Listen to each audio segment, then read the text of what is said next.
One thing about me, I'm a boss. I don't know what you is, but I'm a boss. I don't know how you working or who you working for, but I'm the boss. You feel me?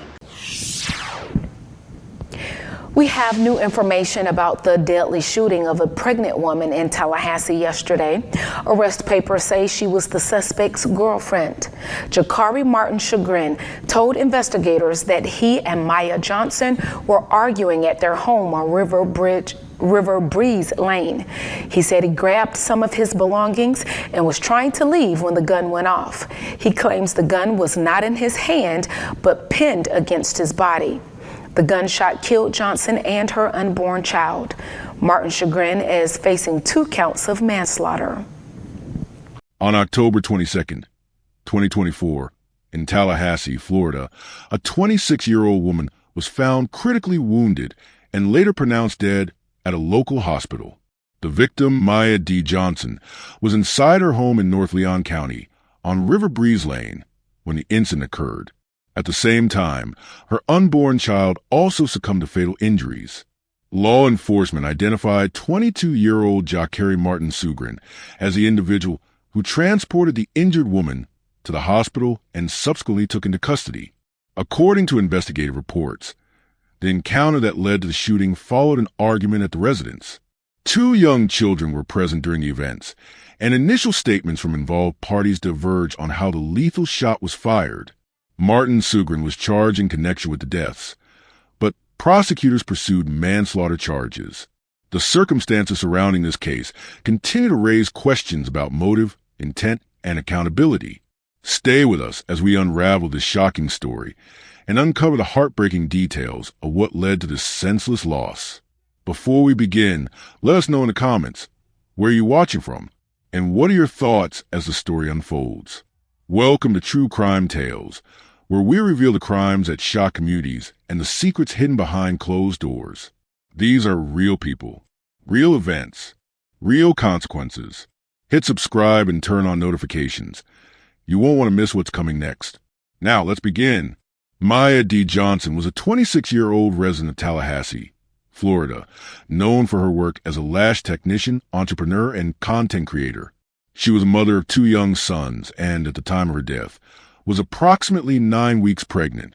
Mya had established herself professionally within her community, managing her business while maintaining an active presence online. She balanced her work responsibilities with her role as a mother and maintained a personal brand that reflected her entrepreneurial ambitions.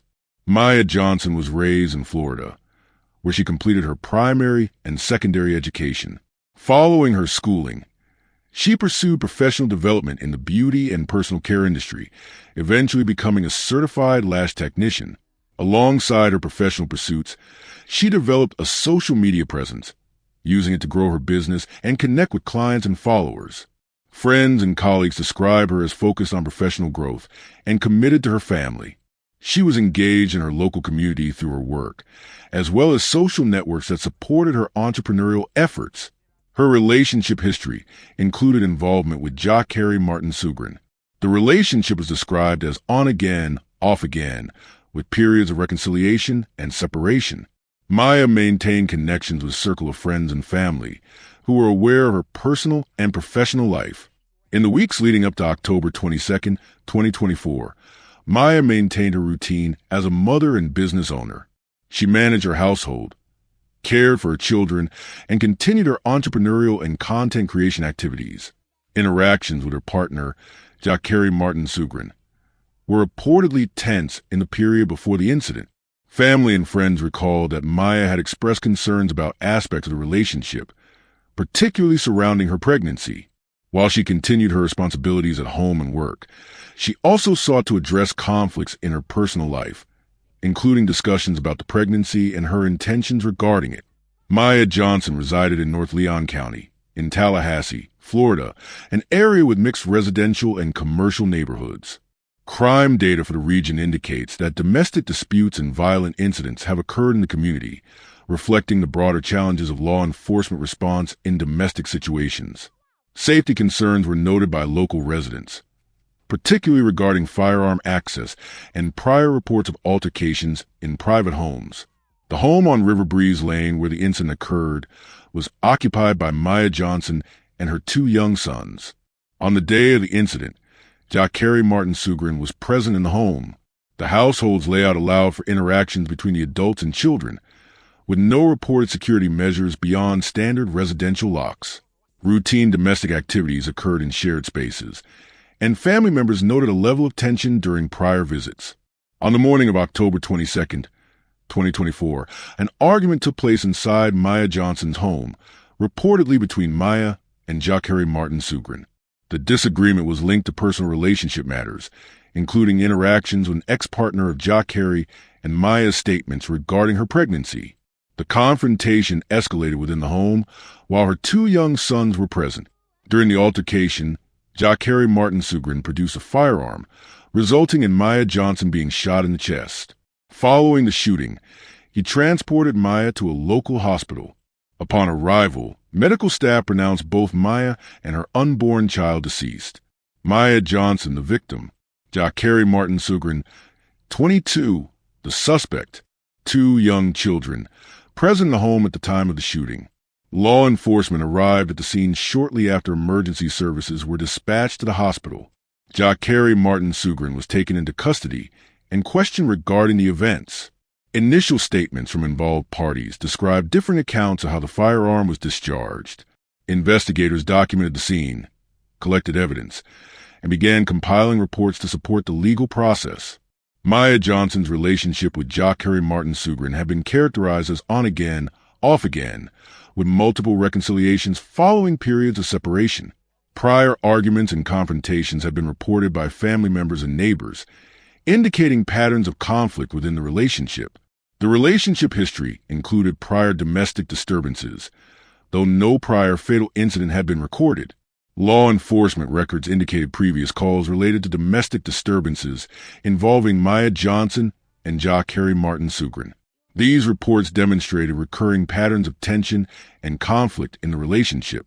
The presence of these prior calls is considered a standard indicator of potential domestic risk, though no arrests had previously resulted in long-term legal consequences.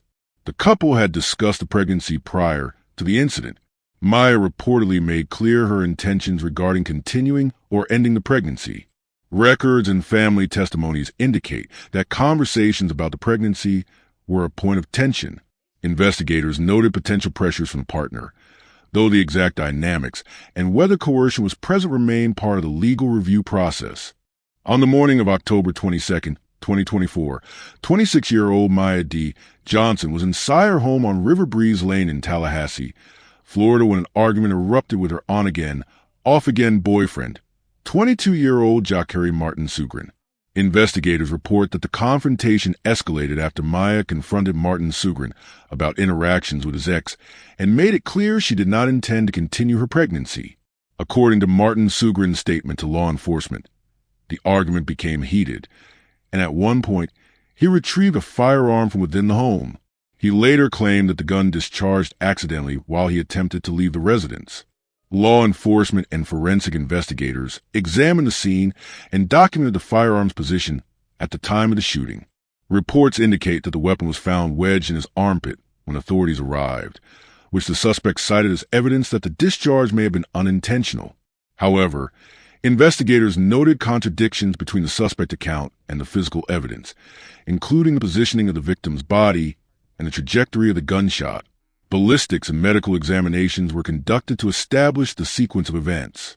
The gun was identified as a handgun, and forensic analysis confirmed that the bullet that struck Mya had been fired from close range. The trajectory and wound characteristics suggested a frontal impact to the chest.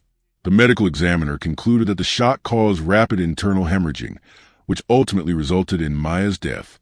The unborn child, approximately 9 weeks gestation, was also fatally affected by the trauma sustained by the mother. Witness statements included accounts from Mya's 2 young children, who were present during the incident. While they were not able to provide detailed narratives due to their age, both children confirmed that an altercation occurred and that their mother was shot.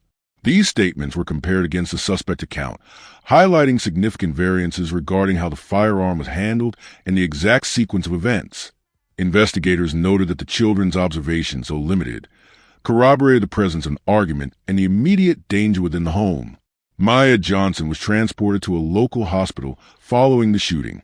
Upon arrival, medical staff assessed her injuries and determined that she was experiencing critical trauma to the chest. Emergency interventions were attempted, including resuscitation and stabilization measures, but the severity of the gunshot wound rendered treatment unsuccessful. Mya was pronounced dead shortly after arriving at the hospital. The unborn child was also declared deceased. The hospital's medical team confirmed that the fatal outcome was a direct result of maternal injury.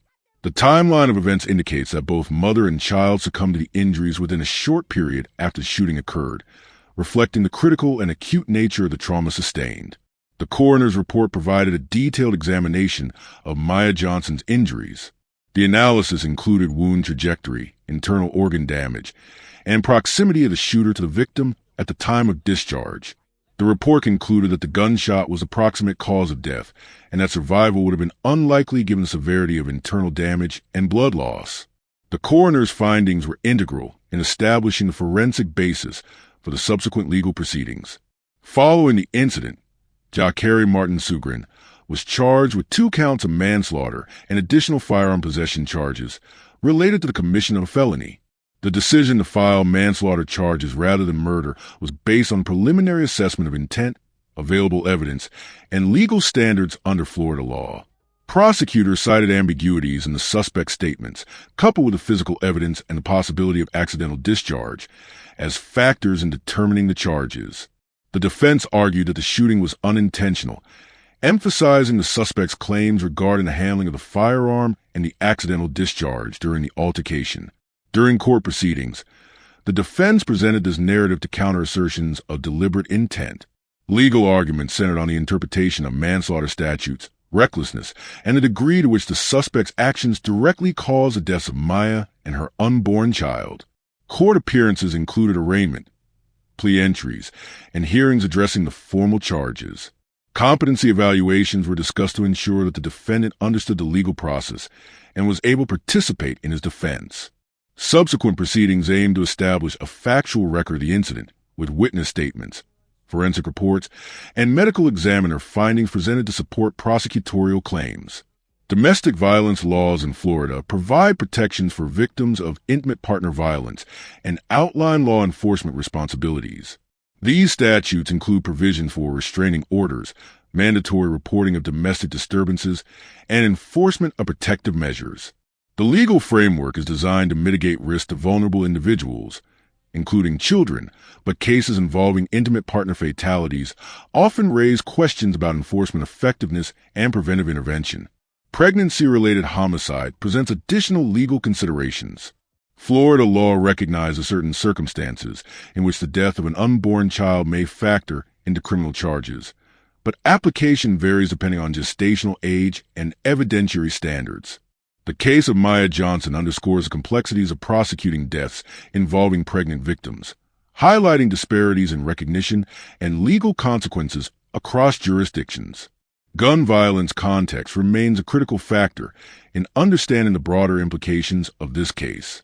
Statistical analysis indicates that pregnant women are at elevated risk in domestic disputes involving firearms, and intimate partner homicides often involve gun access. The intersection of reproductive vulnerability and domestic violence represents a significant public safety concern. Cases such as this one illuminate the systemic risk factors and underscore the need for comprehensive prevention strategies, including responsible firearm regulation, targeted domestic violence interventions, and community awareness programs. The incident and its aftermath also sparked discussion regarding the adequacy of legal responses to domestic violence fatalities, particularly when children are present. It raises questions about how evidence is assessed, how intent is determined, and the degree to which systemic intervention could prevent similar outcomes. The loss of Mya Johnson and her unborn child highlights the human cost of domestic conflict and emphasizes the ongoing societal challenge of protecting vulnerable individuals in high-risk domestic environments. The death of Mya D. Johnson on October 22nd 2024, left a significant impact on both her immediate family and the broader Tallahassee community. Mya's family issued statements detailing the magnitude of their loss. Her parents and siblings described the difficulty of reconciling the sudden death of a daughter and sister while processing the loss of her unborn child. Statements from family members emphasized their frustration with the legal system, specifically regarding the decision to charge Jacare Martin Sugren with manslaughter rather than murder. They highlighted prior incidents of domestic disturbances and expressed concerns that systemic failures may have contributed to preventable loss of life.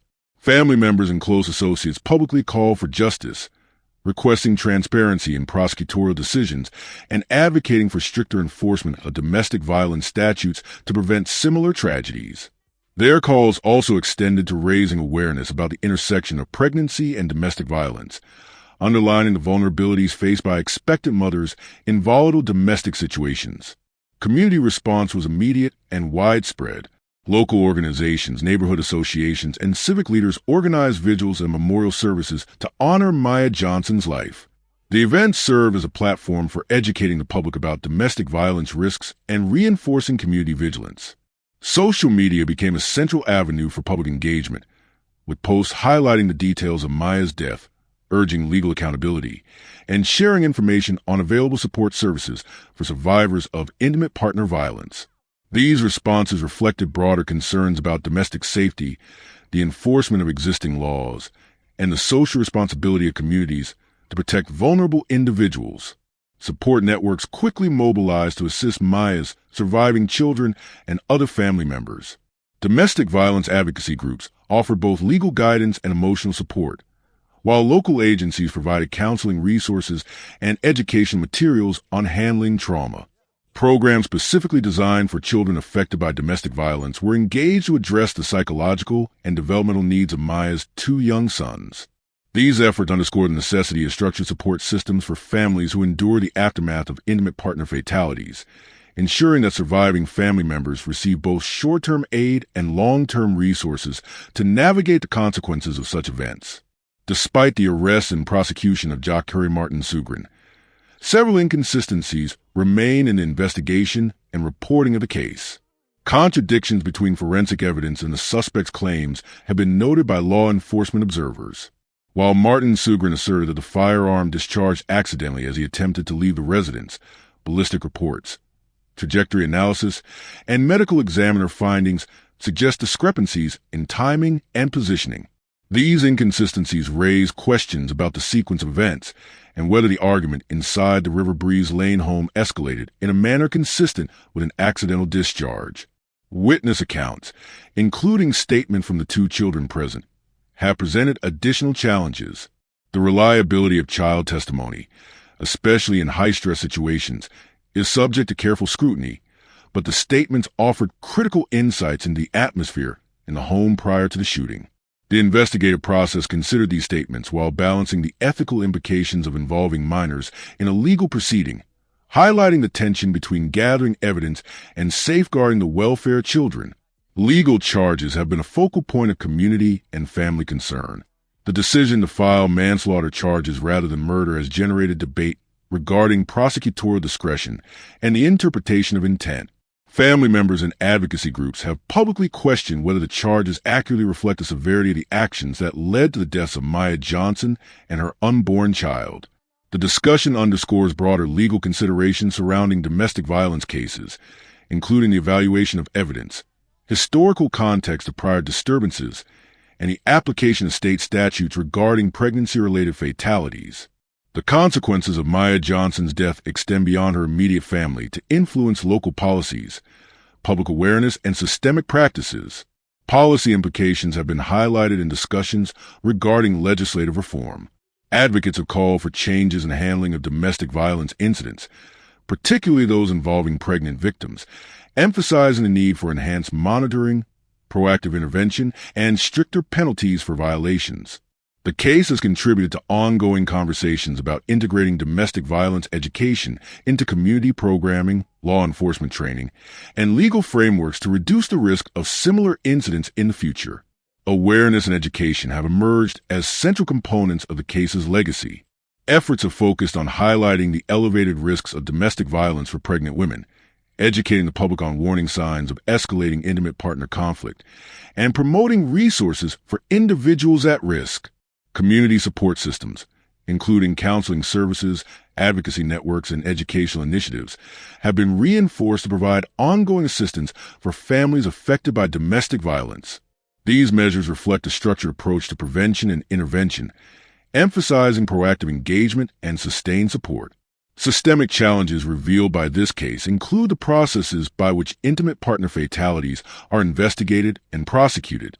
Analysis of the handling of Mya Johnson's death demonstrates the complexities in aligning forensic findings, witness statements, and suspect claims with legal statutes. Preventive measures, including monitoring high-risk domestic situations and ensuring timely law enforcement intervention, are areas identified for potential improvement.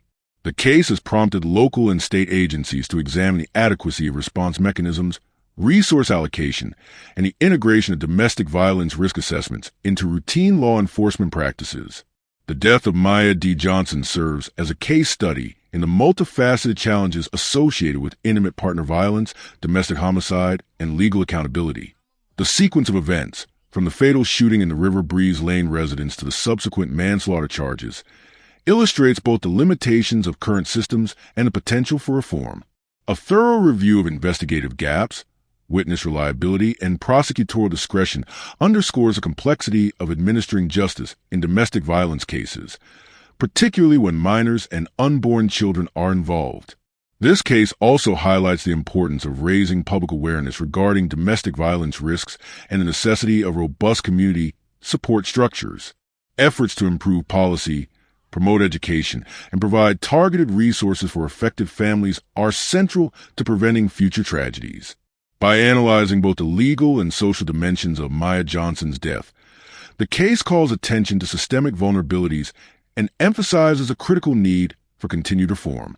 The legacy of this incident rests in its ability to inform policy, strengthen protective measures, and ensure that victims of domestic violence receive timely intervention and comprehensive support.